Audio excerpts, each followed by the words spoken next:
और अब खबरों की तफसील। रियासत की तकसीम के बाद दोनों रियासतों के दरमियान पैदा होने वाले मसाइल के हल के लिए दोनों रियासतों के वज़ीर आला यानी KCR और जगन मोहन रेड्डी ने हैदराबाद के प्रगति भवन में खास मुलाकात की है और इस मुलाकात के दौरान पानी की तकसीम के अलावा दीगर उमूर पर तबादला ख्याल किया गया। खास रिपोर्ट।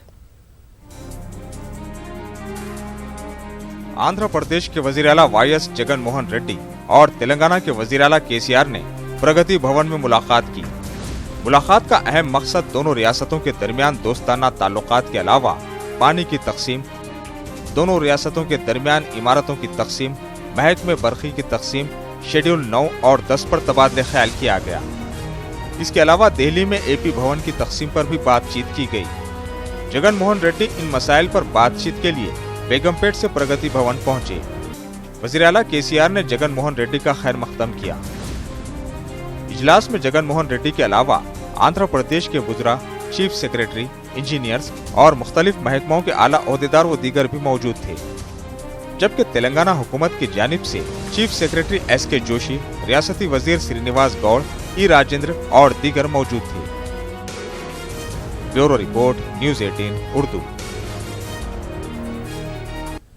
तेलंगाना अक़लियती मालियाती कॉरपोरेशन की जानिब से बेरोजगार अक़लियती नौजवानों को रोजगार से जोड़ने के लिए ड्राइवर एम्पावरमेंट प्रोग्राम के तहत 67 नौजवानों में कारों की तकसीम की गई है। इस तकरीब में तेलंगाना के वज़ीर दाखिला मोहम्मद महमूद अली और वज़ीर अक़लियती बहबूद के ईश्वर मौजूद रहे। ये तकरीब हज हाउस नामपल्ली में मुनक़्क़िद की गई।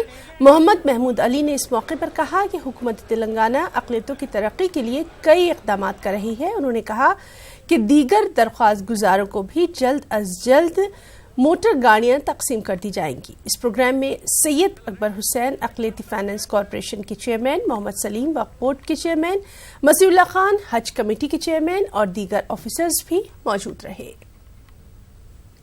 सब्सिडी हुकूमत की तरफ से दी गई। साबिक़ा में 500 कार का टारगेट रखा गया था। 342 कार इससे पहले दिए गए। ये 67 कार अब दिए जा रहे हैं। ये स्कीम ड्राइवर कम ओनर की स्कीम है, जिसके तहत उन गरीब ड्राइवर्स को हुकूमत की तरफ से 60% सब्सिडी की माली इमदाद करते हुए कार दी जा रही है, जिससे वो अपना खुद रोज़गार भी हासिल कर सके, खुद मुख्तफी हो सके। तो ये स्कीम से बहुत से लोगों को इस्तेफादा करने का मौका मिल रहा है। तेलंगाना स्टेट बनने के बाद मैं समझता हूँ ख़ास तौर से माइनॉरिटीज़ के लिए जो हमारे आनेबल CM साहब ने वेलफेयर स्कीम लाए हैं, उसकी मिसाल हिंदुस्तान में नहीं मिल सकती। रेजिडेंशियल स्कूल भी बहुत कायम किए गए हैं। आज 50,000 से ज़्यादा बच्चे रेजिडेंशियल स्कूल में तालीम हासिल करें। CM साहब का एक ही मकसद है, ये बच्चे अच्छी तालीम हासिल करेंगे तो सरकारी मुलाजिमतों में आ सकते हैं, IAS IPS बन सकते हैं। और आज हमारी हुकूमत में मैं समझता हूँ हिंदुस्तान में पहली हुकूमत है जहाँ पर IAS और IPS के लिए भी 100 मुस्लिम बच्चों को आला तालीम के मौके अता किए जा रहे हैं। इरम मंजिल के तहफ़्फ़ुज़ के लिए मुख्तलिफ सियासी और गैर सियासी जमातों की जानिब से एहतजाज और गम गुस्से का इजहार जारी है। हैदराबाद की प्रेस क्लब में इरम मंजिल के मौजू पर राउंड टेबल कॉन्फ्रेंस का इनेकाद किया गया। इस मौके पर इस बात का इजहार किया गया कि इरम मंजिल को तोड़कर उसकी जगह तेलंगाना की रियासती असम्बली की तामीर न सिर्फ गैर अखलाकी बल्कि गैर कानूनी भी है। तेलंगाना में नया सेक्रेटेरिएट और नया असेंबली बनाने की ज़रूरत नहीं है। It's a matter of lopsided priority of the Chandrashekar Rao ji. आज अगर प्रायोरिटी होना चाहिए तो डबल बेडरूम घर बनाने के लिए, या नहीं तो दलितों को 3 एकड़ ज़मीन देने के लिए, या नहीं तो एम्प्लॉयमेंट जनरेट होने वाली प्रोजेक्ट्स बनाकर जो है सो जितने भी लाखों अनएम्प्लॉयज़ है उनको नौकरी देने वाली बात होना चाहिए। मगर हज़ारों करोड़ खर्च करके जो है सो नया सेक्रेटेरिएट, नया असेंबली बनाना जो है सो सिर्फ उनका छापा बताने के लिए, लोगों को गुमराह करने के लिए जो है सो KCR साहब ने ये काम कर रहे हैं। दूसरी बात यह है, शायद किसी वास्तु पंडित ने उनको बताया कि उनका बेटा मुख्यमंत्री नहीं बनता अगर ये बिल्डिंग ऐसा ही रहा, तो उस वजह से जो है सो ये कंस्ट्रक्शन करने के लिए कोशिश कर रहे बोल के हमको मालूम हुआ। तीसरी बात है, उसमें ख़ास तौर से सेक्रेटेरिएट में जो निज़ाम साहब ने हुकूमत चलाया, उतनी बड़ी हेरिटेज बिल्डिंग वहाँ पे, उनको भी तोड़ फोड़ करने की कोशिश हो रही है। जो भी रूलर है according to the statutory responsibility, ये हेरिटेज बिल्डिंग्स को बचाने की जिम्मेदारी इनके ऊपर होती है। वो सब कुछ छोड़ते हुए जो है सो उन लोग जो है सो एक ड्रीम प्रोजेक्ट के जैसा खुद का छापा लोगों को बताने के लिए, बनाने के लिए जो है सो ये बिल्डिंग बना रहे। ये जो है so it's a waste of public money. जगह से पूरी गवर्नेंस देने का मौका रहने के बावजूद भी उनको तोड़ फोड़ करके हज़ारों करोड़ रुपए खर्च करके करना जो है सो दरअसल इर्रेस्पॉन्सिबिलिटी है। देश का एक स्ट्रक्चर होने के नाते एक हैदराबाद की शान की तरह देखी जाने वाली चीज़ है, जिसको तो हमको हमारे जेवर की तरह दुनिया को दिखाने के लिए रखना चाहिए। इरम मंजिल एक पुरानी तारीखी इमारत है, उसकी अपनी एक बहुत बड़ी तारीख है, एक खूबसूरत स्ट्रक्चर है और मिसाली स्ट्रक्चर है अपने आप में। लेकिन इरम मंजिल को तोड़कर उस पर जो खर्चा किया जाएगा वो खर्चा इंतहाई नावाजबी और गैर ज़रूरी है इस वक्त, जबकि ये सूबा, हमारा सूबा 1,80,000 करोड़ रुपये के खर्च में मुब्तला है। और जैसे कि कहा जाता है कि जब 9 लाख स्क्वायर फीट हमको फाजिल जगह दफ्तरों की शक्ल में कंस्ट्रक्टेड हालत में आंध्रा वालों के ऑफिस खाली करके दे देने के बाद मिली है, तो वैसे वक्त में ये बात बिल्कुल नावाजबी, गैर ज़रूरी, बल्कि एक तरह से जो है इंतहाई नामाकूल हो जाती है। कैबिनेट की एक्सपर्ट, उनकी खुद की कमेटी है वहाँ पर, ना एक साइंटिफिक स्टडी रिपोर्ट है, ना एक कॉस्ट बेनिफिट एनालिसिस है कि मैं कितना कॉस्ट डाल रहा हूँ, क्या खो रहा हूँ, क्या पा रहा हूँ, ऐसी कुछ भी एनालिसिस नहीं है वहाँ पर। और ऊपर से वो बोल रहे हैं कि नहीं मैं यहाँ पर कुछ बनाऊँगा कि वो सारे दुनिया की नमूना हो, सारे क्या बोलते इंडिया की नमूना हो। ये हमेशा एक स्टेटमेंट देते रहना और अपनी जो संविधान दस्तूर हिंद के खिलाफ जो कर रहे, कानून के खिलाफ जो कर रहे, अक्ल के खिलाफ जो कर रहे, उसकी वो हमेशा वो समझौता करते रहते हम लोगों को बोलते हुए कि मैं दुनिया के लिए नमूना हूँ, इंडिया के नमूना, ऐसी ये जो बातें होते। सो चीज़ें रहती है ये हेरिटेज की, उसको संभालना दस्तूर हिंद के मुताबिक केसीआर पे पहला लाजिम है, क्योंकि वो मुख्यमंत्री है। चीफ जस्टिस के भी जो जज बैठे हैं अभी इसके ऊपर, उनके ऊपर भी लाजिम है कि वो इरम मंजिल को बचाए। बसारत से कमज़ोर हैदराबाद की तालिबा अमीरा वाजिद फातिमा ने मेडिसिन में एडमिशन के लिए मुनक़दा इम्तिहान नीट के PHC ज़ुमरे में कौमी सतह पर 301 रैंक हासिल किया। अमीरा को इसी ज़ुमरे में हैदराबाद के बावकार उस्मानिया या फिर गांधी मेडिकल कॉलेज में दाखिला मिलने की पूरी उम्मीद है। लोग हम फौजियाने बोलते थे कि नहीं बन सकते, नहीं कहीं को बनते। अमीरा बचपन से ही बसारत की कमजोरी का शिकार हैं। इसके बावजूद अमीरा को पढ़ने लिखने का बेहद शौक था। अमीरा के वालिद पेशे से 4 व्हीलर मैकेनिक हैं। अमीरा की ख्वाहिश को महसूस करते हुए अमीरा के वालिदैन ने इनकी भरपूर हिमायत का फैसला किया और अपने वसाइल को इन्हें अच्छी तालीम दिलवाने की कोशिश में लगा दिया। खास बात यह है कि इनकी इस काविश में इनके दोस्त और रिश्तेदार ने इनकी भरपूर हिम्मत अफजाई की। पढ़ाई में बहुत फास्ट है, इनका जहन बहुत अच्छा है, बस नज़र का थोड़ा प्रॉब्लम रहने की वजह से कोशिश कर रहे हैं समझे इनको सीट मिले। 2 साल के बाद में मालूम पड़ा इनकी नज़र कमज़ोर है। जब से हम ट्रीटमेंट उनके कराना चालू करे तो वेलवे प्रसाद के पास हम काम उनका ट्रीटमेंट कराए तो उन्होंने बोला ऑपरेशन वगैरह इनका नहीं कराना, इनकी एज जैसा बढ़ते जाएंगे वैसा इम्प्रूव होते रहते हैं नो, बस इनको अच्छे ग़िज़ा खिलाओ, ऐसा बोला। कमी महसूस होने नहीं दिया समझो उस चीज़ की, तुम कमज़ोर है, तुम्हारी नज़र कम है, बाकी जो बच्चे से कोऑपरेट करते हो वैसा इनके साथ भी करे समझो। और हमारी बच्ची में भी इतना जुफ्तजू था कि मैं कर सकती हूँ, अगर कोई कुछ ऐसा बोलेंगे तो घर में आके रोते थे उन्होंने कि मम्मी ऐसा बोले बोल के, तो हम बोलते थे रोने का नहीं है, वो तो अल्लाह की मर्जी है ना, किसी के हाथ में नहीं है। अब बोलते हैं लोग, आप अपन ही किसी को कभी इत्तेफाक कुछ बोल देते ना बेटा ऐसा रहता, आप उसमें मायूस होना ही नहीं। आप जब बुलंदी की तरफ जा रहे तो अल्हम्दुलिल्लाह आपको अल्लाह कामयाब करता ही है। वालिदैन और रिश्तेदारों के हौसले के अलावा अमीरा को इनके असातिज़ा की भी भरपूर तवज्जो हासिल रही। अमीरा ने पहले MS स्कूल से 10वीं और फिर MS जूनियर कॉलेज से इंटरमीडिएट में कामयाबी हासिल की। And we hope inshallah she'll get her seat in medicine. The challenge was she is differently abled child, और उन जैसे लड़कियों को एंकरेज करना, उन लड़कियों को प्रोत्साहित करना, उन लड़कियों को पूरा उनको फैसिलिटीज मुहिम करना जो उन्हें चाहिए, और उसके बाद इस तरह से रिजल्ट आना, definitely it's a big achievement for us and big achievement for the community too. Intermediate की तालीम के साथ अमीरा अपने ख्वाब की तलाश में नीट के इम्तिहान की सख्त तैयारी में लगी रही, इस यकीन के साथ कि उन्हें डॉक्टर बनना ही है। मेरा एम बहुत पहले से ही है कि मेरे को डॉक्टर बनना है, और मैं वैसे ही बहुत पहले से ही लोग हम फौजी ने बोलते थे कि नहीं बन सकते, नहीं कहीं को बनते, पर ऑब्वियसली थोड़े दिनों के वैसे सैड हो जाते थे कि हाँ लोग ऐसा बोल रहे ना। फिर उसके बाद में हमारे टीचर्स, लेक्चरर्स और मम्मी पापा मोटिवेट करते थे कि नहीं लोगों का काम है बोलना, तुम्हारा जो करना है तुम उस पर फोकस करो। फिल वक्त तो MBBS कंप्लीट करना है, उसके बाद में देखेंगे। अमीरा फातिमा ने नीट में 84% नंबरात हासिल किए। अपने इस मुजाहिरे के बाद कभी इम्कान है कि अमीरा को हैदराबाद के सबसे बेहतरीन मेडिकल कॉलेजेस उस्मानिया या गांधी में दाखिला मिल जाएगा। अमीरा की तालीम के मैदान में कामयाबी न सिर्फ इनकी खुद की कामयाबी है, बल्कि इनके वालिदैन, इनके रिश्तेदार और इनके असातिज़ा की भी कामयाबी है। अमीरा की कामयाबी पर ये शेर सादिक आता है, न कर तकदीर का शिकवा मुकद्दर आज़माता जा, मिलेंगी मंजिलें खुद ही कदम आगे बढ़ाता जा। न्यूज़ 18 उर्दू के लिए हैदराबाद से अनीसुर रहमान की रिपोर्ट। MIM के फ्लोर लीडर अकबरुद्दीन अवैसी हैदराबाद पहुंच गए हैं।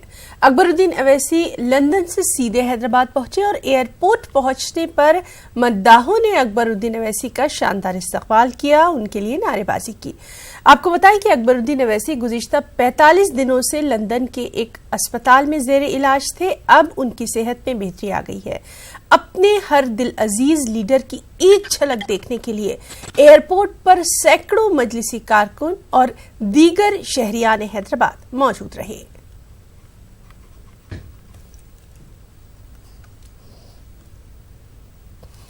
कांग्रेस लीडर जग्गारेड्डी उर्फ जयप्रकाश रेड्डी ने सिंगारेड्डी में बीजेपी पीजी कॉलेजों को खत्म करने के खिलाफ हुकूमत को इंतबाह दिया है। उन्होंने पोस्ट ग्रेजुएट कॉलेजों को खत्म करने की अफवाहों पर वज़ीर आला केसीआर से वजाहत तलब की है। कॉलेजेस में डिस्ट्रिक्टों में जितने भी पीजी कोर्सेस है वो पूरा निकाल देंगे।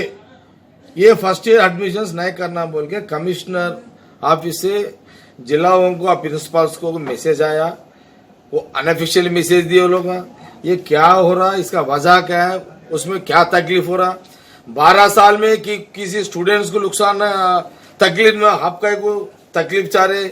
मैं ये मीडिया तरफ से मैं केसीआर साहब सीएम साहब को मैं एक एमएलए नाते मेरा एक दरखास्त मैं मीडिया से बोलना चाहना हूँ। केसीआर साहब फौरन ये क्या हो रहा, क्या चल रहा, आप इस तरह क्या कर रहे, इसमें आप इंफॉर्मेशन मंगा लेके। वो बच्चों गरीब है, उसमें एससी बच्ची है, बच्चे स्टूडेंट्स है, एससी एसटी बीसी माइनॉरिटीज, हर एक कास्ट के हर एक मजहब के भी उसमें स्टूडेंट्स है। वो लोगों को फ्यूचर में पढ़ने के मुश्किल होता है। इतने लोगों को अगर डिस्ट्रिक्ट में पीजी कोर्स निकाल दिए, वो लोग उस्मानिया आके पढ़ना बोले तो उस्मानिया में सीटा नहीं मिलते उतने लोगों को। हर एक साल 300-500 लोग नुकसान होते स्टूडेंट्स अगर पीजी निकाल दिए तो। साबिक वज़ीर आज़म पीवी नरसिम्हा राव का 98वां यौम पैदाइश हैदराबाद में मनाया गया। सियासी समाजी लीडरों ने पीवीआर की समाधि पर हाजिरी दी, उनकी खिदमात को खिराज पेश किया। तेलंगाना के वजीर टी श्रीनिवास यादव, बीजेपी और कांग्रेस के लीडरों ने भी नेकलेस रोड पर मौजूद पीवी नरसिम्हा राव की समाधि पर हाजिरी दी और कहा कि नरसिम्हा राव ने मुल्क को माशी तौर पर मुस्तहकम किया और तेलुगु कौम का नाम दुनिया भर में रोशन किया।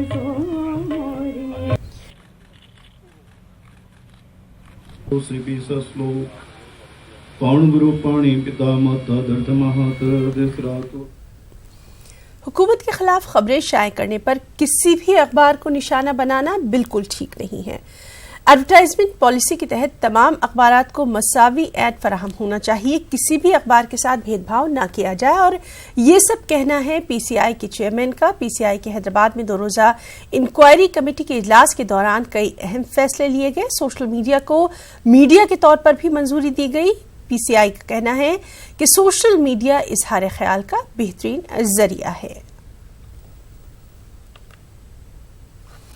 खम्मम में एक खानदान ने जहर खाकर खुदकुशी कर ली। खम्मम के श्रीरामनगर के राम प्रसाद, उनकी अहलिया, 14 साल बेटी और 8 साल बेटी घर में मुर्दा पाए गए। बताया जाता है कि मियां बीवी के आपस में ताल्लुकात ठीक नहीं थे और घरेलू लड़ाई ही इस खुदकुशी की वजह बनी। पुलिस ने लाशों को पोस्टमार्टम के लिए अस्पताल मुंतकिल किया। मामला दर्ज करके तफ्तीश शुरू कर दी है।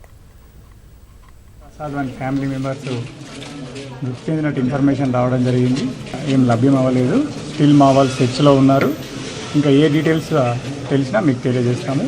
ప్రాథమికంగా ఏంటంటే ఆ నురగను బట్టి పాయిజన్ తీసుకున్నట్టు కనబడుతుంది. పూర్తిగా పోస్ట్ మార్టం అయితే కానీ పూర్తి వివరాలు మీకు తెలియజేస్తాము. ఆ రీజన్స్ ఏంటి అనేది ఫ్యామిలీ మెంబర్స్తో మాట్లాడాము. స్టిల్ ఇంకా పూర్తిగా సేకరించిన తర్వాత తెలియజేస్తాము. आंध्र प्रदेश के नायब वज़ीर आला अमजद बाशा ने आज हैदराबाद के हज हाउस का दौरा किया। उन्होंने एपी के आज़मीन हज के इंतजामात का जायजा लिया। अमजद बाशा ने तेलंगाना हज कमेटी के चेयरमैन मसीउल्लाह खान से भी मुलाकात की और इंतजामात पर इत्मीनान का भी इजहार किया। हमारे आंध्र प्रदेश की हुकूमत की तरफ से हमने एक रिक्वेस्ट रखा है कि इस साल जो हाजी हज पे जा रहे हैं आंध्र प्रदेश से, उनको यहाँ पे अच्छी फैसिलिटीज़ और अकोमोडेशंस प्रोवाइड करने के लिए उनसे गुजारिश की गई और उन्होंने हमारे एक अच्छी गुड न्यूज़ यहाँ पे ये दी कि जो रेन्यूमरेशन हर साल लिया जाता था उसको इस साल रद्द कर दिया गया। मैं खुसूसन तमाम प्रेसिडेंट साहब का, चेयरमैन साहब का और तमाम कमेटी के मेंबर्स का मैं शुक्रगुजार हूँ और शुक्रिया अदा करता हूँ। उन्होंने एक बेहतरीन फ़ैसला लिया है। अकोमोडेशन फैसिलिटीज़ भी देखने के लिए आज यहाँ पे आया हूँ। बहुत खुशी हो रही है। डेवलपमेंट की तरफ आगे बढ़ना है तो अड़ोस पड़ोस जो कंट्रीज़ रहते हैं या स्टेट्स रहते हैं उनसे अच्छे ताल्लुकात होना चाहिए, जिसके तहत आज हमारे सीएम साहब श्री वाईएस जगनमोहन रेड्डी साहब, तेलंगाना के सीएम केसीआर साहब से आज जो बाइफर्केशन के इश्यूज़ हैं, जो वाटर इश्यूज़ हैं, उसके ऊपर आज और कल 2 दिन की उनकी मीटिंग भी हो रही है। इसके लिए हम 2 हुकूमतें मिलकर अगर आगे बढ़ेंगे तो इंशाअल्लाह बहुत अच्छा काम होगा, खुसूसन हमारे कम्युनिटी के लिए, मुसलमानों के लिए। तेलंगाना स्टेट का इमिग्रेशन पॉइंट नंबर 1 है और हमेशा से नंबर 1 रहा है और इंशाअल्लाह इस बार भी भले ही आंध्रा के हाजी है वो भी हमारे हाजियों की ऐसी है। हर हाजी हमारे को एक जैसा ही है, भले ही वो महाराष्ट्र से हो या कर्नाटका से हो, जो हमारे इमिग्रेशन पॉइंट से जाते हैं इंशाअल्लाह हम सबके साथ एक जैसा ही शुरू करेंगे और अच्छे से अच्छा उनको इंशाअल्लाह ताला हम जैसी सहूलत देना है उससे अच्छी सहूलत भी देंगे। साबिक वज़ीर आला एन चंद्रबाबू नायडू को CRDA ने नोटिस जारी कर दिया है। CRDA ओहदेदारों का कहना है कि फिलवक्त विजयवाड़ा में कृष्णा नदी के साहिल पर वाक़ जिस मकान में चंद्रबाबू नायडू मुकीम हैं वो गैर कानूनी है। ओहदेदारों ने कहा कि इस इमारत की तामीर के लिए CRDA से इजाजत ही नहीं ली गई थी। इसके अलावा AP बिल्डिंग रूल्स 2012 की खिलाफ वर्जी की गई है। नेशनल ग्रीन ट्राइब्यूनल 2015 की खिलाफ वर्जी हुई है। इसके अलावा कैपिटल सिटी जोनल रेगुलेशन 2016 की भी खिलाफ वर्जी की गई है। CRD ओहदेदारों ने अंदरूनी साथियों मकान को मुनहदम करने का इंतबाह दिया है। और वहीं तेलुगुदेशम लीडरों ने हुकूमत की जानिब से नोटिस जारी करने की सख्त मजम्मत की और हुकूमत के इक़दाम को इंतकामी कार्रवाई से ताबीर किया और कहा कि इस मकान की तामीर की इजाजत आंजहानी वज़ीर आला वाईएस राजशेखर रेड्डी के दौरे हुकूमत में हासिल की गई थी। The Panchayatri approval was given in 2008. That is when Jagan Mohan Reddy's father Rajshekar Reddy was the chief minister. At the same time, we do have the permission of River Conservation Act approval also is there. And moreover, the owner of that house has gone to court also, and the issue is pending in the court. How can he issue notices like this? This is all cruel politics. He wants to do, personally he wants to aim Chandrababu Naidu Garu, which is very unfair. These acts are not. साबिक वज़ीर आला N Chandrababu Naidu की security में मजीद तखफीफ यानी कमी कर दी गई है। चंद्रबाबू नायडू के काफिले में मकामी पुलिस की जानिब से स्कॉट और पायलट की गाड़ियां दी जाती थी। रियासती हुकूमत ने इन गाड़ियों को ही हटा दिया। साल 2003 में जिस वक्त चंद्रबाबू नायडू वज़ीर आला थे, उस वक्त उन पर नक्सलियों ने कातिलाना हमला किया था और इसी के बाद से चंद्रबाबू नायडू को Z+ सिक्योरिटी फराहम की गई थी। चंद्रबाबू नायडू के बैरून मुल्क दौरे से वापसी के बाद सिक्योरिटी हटा दी गई है। तेलुगु देशम लीडरों ने साबिक वज़ीर आला चंद्रबाबू नायडू की सिक्योरिटी में कमी करने पर गम गुस्से का इजहार किया। साथ ही हुकूमत की चंद्रबाबू नायडू और उनके अफराद खाना से इसे दुश्मनी भी करार दिया। साबिक वज़ीर आला चंद्रबाबू नायडू की क़यादत में तेलुगु देशम लीडरों का इजलास मुनक़्क़िद किया गया। इस दौरान रियासत की मौजूदा सूरत हाल के अलावा चंद्रबाबू नायडू को CRDA की जानिब से जारी करदा नोटिस पर भी तबादला ख्याल किया गया। इसके अलावा चंद्रबाबू नायडू की सिक्योरिटी में की गई कमी पर भी बातचीत की गई। चंद्रबाबू नायडू के क़यामगाह पर मुनक़्क़िदा इजलास के दौरान तेलुगु देशम लीडरों ने कहा कि जगन मोहन रेड्डी बदले की सियासत कर रहे हैं। तेलुगु देशम लीडरों ने कहा कि अगर चंद्रबाबू नायडू का मकान गैर कानूनी है तो उस वक्त YS राजशेखर रेड्डी की हुकूमत ने क्यों मुनहदिम नहीं किया। आपको बताएं कि ये मकान साल 2012 से पहले तामीर किया गया है।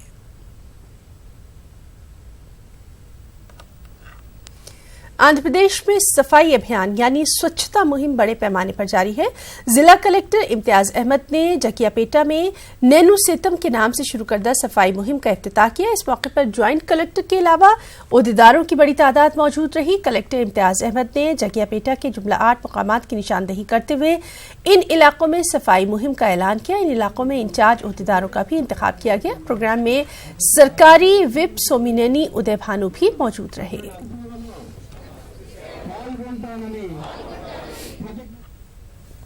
कर्नूल गवर्नमेंट जनरल अस्पताल के रूबरू बीजेपी की जानिब से एहतजाज किया गया। एहतजाजियों ने सरकारी अस्पतालों के डॉक्टर्स के प्राइवेट प्रैक्टिस करने पर पाबंदी आयद करने की मांग की। साथ ही कर्नूल जनरल अस्पताल के सुपरिटेंडेंट को खिदमात से मुअत्तल करने का मुतालबा किया।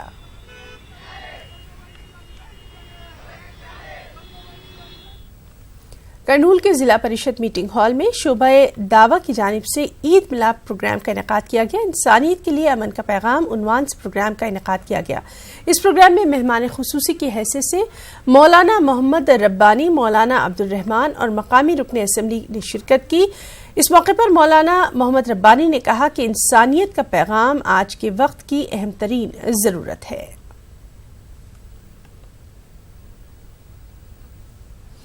और इस सब के बीच आंध्र प्रदेश के मुख्तलिफ मुकामात पर किसानों का एहतजाज भी जारी है। बरहम किसानों ने आज भी बीजों की तकसीम को लेकर शाहराह पर धरना दिया। इसके सबब ट्रैफिक निजाम मुतासिर रहा। अनंतपुर के गत्ती इलाके में किसानों ने एहतजाज किया। बरहम किसानों का कहना है कि गुज़िश्ता एक हफ्ते से किसान एहतजाज कर रहे हैं। ओहदेदार किसानों के मसाइल पर तवज्जो देने से कासिर हैं। ओहदेदारों की जानिब से मसाइल के हल की यकीन दहानी के बाद किसानों ने अपना एहतजाज खत्म किया। विजयवाड़ा से खबर है, जहां कोयले से लदी गुड्स ट्रेन में अचानक आग लग गई। इस दौरान 21 से ज्यादा कोयले से लदे गुड्स वैगन में धुआं उठने लगा। इसके बाद लोको पायलट ने ट्रेन को करीब में स्टेशन पर रोका। 5 फायर इंजन की मदद से इस आग पर काबू पाया गया। हिफाजती इक़दाम के तौर पर ट्रेन को दूसरी ट्रैक पर ही रोक दिया गया था। खेलों से जुड़ी खबर, कर्नूल में ओलंपिक डे तकरीब का इनेकाद किया गया। इस मौके पर शहर के मुख्तलिफ मुकामात से रैलियां निकाली गई। इस रैली को साबिक रुकन असम्बली SP मोहन रेड्डी ने झंडी दिखाकर रवाना किया। रैली शहर के मुख्तलिफ मुकामात से होते हुए स्टेडियम पहुंची। इस मौके पर मोहन रेड्डी ने कहा कि खेल कूद का अहम मकसद तंदुरुस्ती और सेहत को बरकरार रखना है। उन्होंने कहा कि खेलों के जरिए कौमी यकजहती को भी फरोग दिया जा सकता है।